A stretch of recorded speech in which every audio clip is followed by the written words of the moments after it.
Plot लेते समय ये कहा था कि हम रोड डलवाएंगे, सीवर लाइन डलवाएंगे, लाइट के खंभे गड़वाएंगे, लाइट देंगे। उसके बाद चक्कर लगाते लगाते परेशान है। अब ठेकेदार वगैरह जो बेच के चले गए, उनको कोई मतलब नहीं। रोड की समस्या आ रही है, रोड की समस्या भी नहीं है। और अगर आप अपनी साइड पे काट रहे हैं प्लाट तो कम से कम आप 10 फीट और छोड़िए।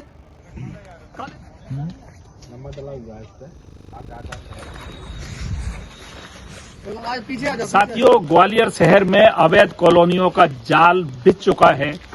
जिधर देखो उधर अवैध कॉलोनियां हैं और कुछ वैध भी हैं। और जो वैध कॉलोनियां भी है उनमें जन सुविधाएं नहीं, कहीं सड़क नहीं है, कहीं पानी की समस्या है, कहीं सीवर नहीं है। रहवासी वहां के परेशान है। पैसा खर्च करके आदमी जाने कैसे मेहनत करके प्लॉट लेता है, मकान बनाता है, लेकिन गड्ढों में उसको आना जाना पड़ता है और गंदा पानी पीना पड़ता है। लाइट की व्यवस्था नहीं होती। ऐसे ही हम बिल्कुल ग्वालियर कलेक्ट्रेट से बिल्कुल सटे हुए जो मॉडल टाउन है और आसपास की जो कॉलोनियां हैं, इनमें कुछ अवैध रूप से काटी जा रही हैं, कुछ वैध भी हैं। समस्याएं, जन समस्याएं इतनी गंभीर हैं कि लोग बड़े प्रताड़ित नहीं है, आक्रोशित है। जैसे हमारे साथ में है, साहब क्या नाम है आपका? श्रीलाल पटवारी। आप कौन सी कॉलोनी में रहते हैं? श्री राम कॉलोनी। तो ये मतलब प्लॉट आपने कब लिया है और क्या समस्या है? 2 साल पहले प्लॉट लिया था। प्लॉट लेते समय ये कहा था कि हम रोड डलवाएंगे, सीवर लाइन डलवाएंगे, लाइट के खंभे गड़वाएंगे, लाइट देंगे। उसके बाद चक्कर लगाते लगाते परेशान है। आज भी बरसात को वहां मकान तक पहुंचने के लिए हमने अपने खर्चे से गट्टी डलवाई है। अपने खर्चे से? हाँ।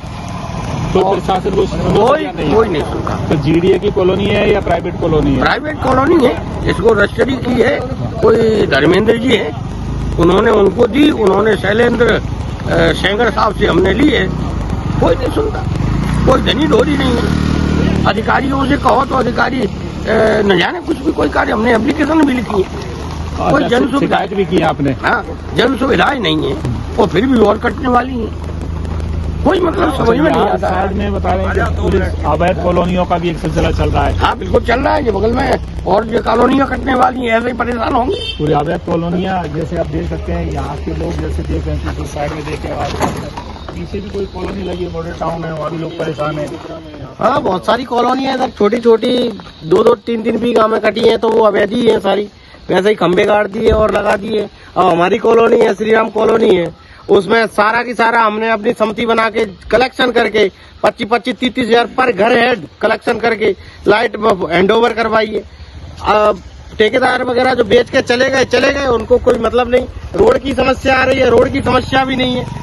रोड का कोई धनी दोरी नहीं है, ये भी नहीं है कल के दिन हमको रोड मिलेगी भी क्या नहीं मिलेगी। सामने वाली कॉलोनी कह रही है हमारा है, वो कह रहे हैं हमारा है। आज तक कोई उसका बुलाने पर, सामने वाले को बुलाने पर ये भी नहीं है। हमारी कॉलोनी काटने वाले लोग धर्मेंद्र यादव जी और ये अपने सरोल वाले कौन है, मुकेश वगैरह, मुकेश गुर्जर वगैरह और संजय सेंगर वगैरह, ये कोई नहीं सुनती है। कई बार फोन लगाए हैं हमने। आपने शिकायत भी की है प्रशासन में, कहीं कलेक्ट्रेट में? हाँ, कई बार कह दिया, लेकिन कुछ नहीं होता है। आप जानते तो हैं, आवेदन का कोई मतलब नहीं होता है। और इनके रसूख बड़े हैं, तो बड़े लोगों का रसूख तो बड़े लोगों का रसूख होता है। ये जनता की, आम जनता की सुनता कौन है? बड़े आज के दिन, आज का समय ऐसा है कि अब हम लोगों ने कहा कि ये 25 फुट की रोड है, अगर इस साइड भी अगर कोई कर देता है रास्ता तो ये रोड तो 10 फीट की रह जाएगी। कल के दिन एम्बुलेंस, ट्रैक्टर वगैरह कुछ भी अंदर जाने वाला होगा वो तो वहीं जाम हो जाएगा। सरकार की गाइडलाइन है 25 फुट से 1 इंच भी कम नहीं होना चाहिए रोड, लेकिन यहाँ पे लगे हैं अपने अपने 10-10 फुट के रोड देने के लिए। सरकार कहती है कि अवैध कॉलोनी, अवैध कॉलोनी अधिक हो चुका। मेरा मकान बने 2.5 वर्ष से अधिक हो गया।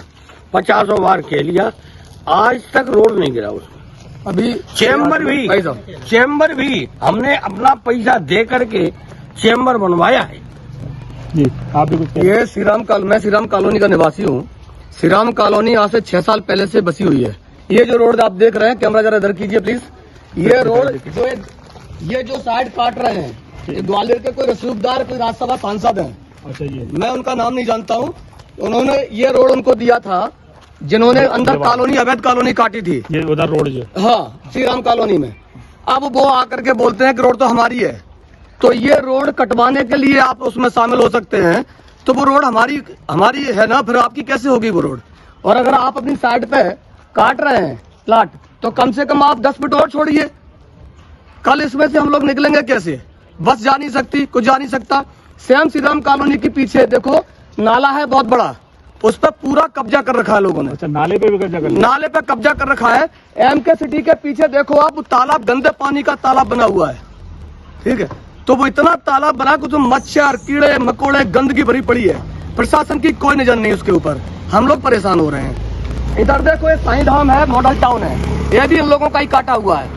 इतना इस पूरी सोसाइटी में कम से कम 1000 घर हैं। बच्चों को खेलने की कोई जगह नहीं है। अच्छा, कोई पार्क नहीं है? कोई पार्क नहीं है, कोई व्यवस्था नहीं है यहाँ पे, कोई स्कूल नहीं है। ये देखो इतनी बड़ी साइड काट रहे हैं, इसमें भी कोई पार्क नहीं है, कोई डेवलपमेंट करके नहीं दे रहे हैं। सिर्फ ऐसे ही दूसरी सोसाइटी के नाम से अपने खम्भे गाड़ो और गाड़ दो, क्योंकि जमीन उनकी है, बड़े रसूखदार लोग हैं, उनसे कौन लड़ेगा? अभी लड़ेंगे तो 4 गुंडे ला करके पिटवा देंगे। हम लोग हैं नॉर्मल आदमी, हम क्या कर सकते हैं फिर? अभी देखो एक साइड और वहाँ पे जो बैठे हुए हैं उनके बंदे, अभी यहाँ तो सब फैमिलियां रह रही हैं, वो बंदूक लेके गार्ड बैठा हुआ है वहाँ पे।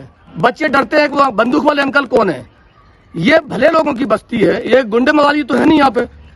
ये बंदूक लेके बैठे हुए और घूमते हैं बंदूक लेके। अब उन लोगों से कैसे बात करेंगे बताओ? इतने बड़े सांसद होते हुए ये रास्ता नहीं दे सकते, लोगों को स्कूल और पार्क बच्चों के लिए नहीं दे सकते, ऐसे सांसद का क्या फायदा है बताओ? साथियों जी देखिए, कितने बड़े गंभीर आरोप ही नहीं, इतना आक्रोश इनका उबाल फूट रहा है। और फूट इसलिए रहा है क्योंकि उन्होंने अपने खून पसीने से मेहनत करके पैसे से प्लॉट लिए हैं, मकान बनाया, कोई सुविधाएं नहीं है। गुंडे जैसे खुलेआम कह रहे हैं कि बंदूकें लेकर यहाँ बैठे हैं और पूरी अवैध कॉलोनी बसा रहे हैं। बिल्कुल ठीक नाक के नीचे, जिला प्रशासन की नाक के नीचे इतना बड़ा खेल हो रहा है। और कितना, जैसे आपने देखा, कितने इनका उबाल फूट रहा है। और साथ ही जब इस प्रकार के हालात पैदा हो रहे हैं अवैध कॉलोनियों के खिलाफ, और उनको जो वैध कॉलोनी प्लॉट लेने वालों की इतने बुरे हाल हैं, बिल्कुल जिला कलेक्ट्रेट से बिल्कुल लगे हुए इस हाथ में, तो आप अंदाज लगा सकते हैं कि आखिर प्रशासन और रसूखदारों का जो आपस में गठजोड़ है वो इस समाज को कहां ले जाएगा, इस शहर को कहां ले जाएगा। इनका जो आक्रोश बिल्कुल डरे भी, अंदर से डरे भी हैं कि बंदूकधारी हैं, रसूखदार हैं, जो कुछ भी कर सकते हैं हम लोगों का क्या होगा जब ये हालत है। इतना बोल रहे हैं, इतने बुजुर्ग हैं, इतना मान सम्मान इस क्षेत्र में है, इनकी जब पीड़ा इस प्रकार से है तो साहब समाज किस दिशा में जाएगा? अब क्या करें, कोई सुनता नहीं है। अंधेर नगरी का जैसा हाल है वहाँ। अंधेर नगरी चौपट राजा, बिल्कुल। और कोई हाल है, इतने व्यथित है। गेट है ये रोड का फोटो ले लो, रोड का पूरा रोड का अंदर का ले लो। आप देख सकते हैं बिल्कुल कलेक्ट्रेट से नाक के नीचे बिल्कुल ठीक पीछे है पूरा क्षेत्र। और इस क्षेत्र में आज ये हालत है तो दूर दूर कितना हालत होंगे। और ये पूरा इतना उनका उबाल है, आखिर उबाल ये फूट रहा है, आखिर उसके क्या परिणाम आएंगे आप समझ सकते हैं कि समाज किस दिशा में जा रहा है और राजनेता और अधिकारी किस दिशा में जा रहे हैं।